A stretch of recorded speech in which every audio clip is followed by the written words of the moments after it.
രക്തത്തിലെ ഗ്ലൂക്കോസ് കൂടുന്നതിനെയാണ് പ്രമേഹം എന്ന് പറയുന്നത്. പ്രമേഹത്തിൽ ആദ്യം സംഭവിക്കുന്നത് ഇൻസുലിന്റെ പ്രവർത്തനം ശരിയായി നടക്കാതെ വരികയും അതിനെ മറികടക്കാനായി പാൻക്രിയാസ് കൂടുതൽ ഇൻസുലിൻ ഉണ്ടാക്കുകയുമാണ് ചെയ്യുന്നത്.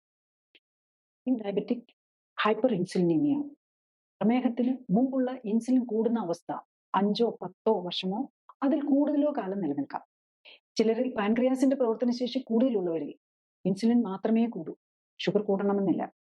ഹൈപ്പർ ഇൻസുലിനീമിയയുടെ ലക്ഷണം അമിത രക്തസമ്മർദ്ദം, രക്തത്തിലെ അമിത കൊഴുപ്പ്, അതായത് രക്തത്തിലെ കൊളസ്ട്രോളും ട്രൈഗ്ലിസറൈഡും കൂടുക, ചർമ്മത്തിൽ കറുത്ത പാടുകൾ ഉണ്ടാകുക, രക്തക്കുഴലിൽ കൊഴുപ്പടിഞ്ഞുണ്ടാകുന്ന ഹാർട്ട് അറ്റാക്കും സ്ട്രോക്കും, സ്ത്രീകളിലെ PCOD, പുരുഷന്മാരിലെ BPH അഥവാ പ്രോസ്റ്റേറ്റ് വീക്കം, ഗർഭകാലത്തെ പ്രഷറും പ്രമേഹവും, വന്ധ്യത, ക്യാൻസർ തുടങ്ങി പല ആരോഗ്യ പ്രശ്നങ്ങളുടെയും തുടക്കം ഹൈപ്പർ ഇൻസുലിനീമിയ അഥവാ ഇൻസുലിന്റെ അളവ് രക്തത്തിൽ കൂടുന്നതിൽ നിന്നാണ്.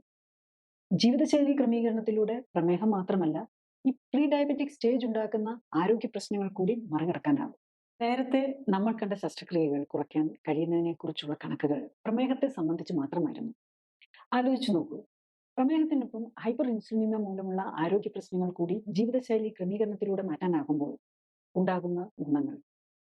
ശസ്ത്രക്രിയകൾ വീണ്ടും കുറയും, ആശുപത്രികളിലെ തിരക്ക് കുറയും, ഓപ്പറേഷന് വേണ്ടിയുള്ള കാത്തിരിപ്പും കുടുംബങ്ങളെ സാമ്പത്തിക പ്രതിസന്ധിയിലേക്ക് തള്ളിവിടുന്ന ആശുപത്രി മാസവും ഒക്കെ എത്ര കുറയ്ക്കാനാകും? ആലോചിച്ചു നോക്കൂ. ആരോഗ്യമുള്ള ജനതയാണ് ഏത് നാടിന്റെയും ഏറ്റവും വലിയ സമ്പത്ത്. ആരോഗ്യ സ്വാതന്ത്ര്യം നേടാനായാൽ വ്യക്തികളുടെയും കുടുംബത്തിന്റെയും കേരളത്തിന്റെയും രാജ്യത്തിന്റെ തന്നെ പുരോഗതിയിലും സാമ്പത്തിക രംഗത്തുണ്ടാകുന്ന കുതിപ്പ് എത്രയെന്ന് ഒന്ന് ചിന്തിച്ചു നോക്കൂ. കൂടുതൽ അറിയാൻ ലിങ്ക് ക്ലിക്ക് ചെയ്യുക. കൂടുതൽ വീഡിയോകൾക്കായി സബ്സ്ക്രൈബ് ബട്ടൺ അമർത്തുക.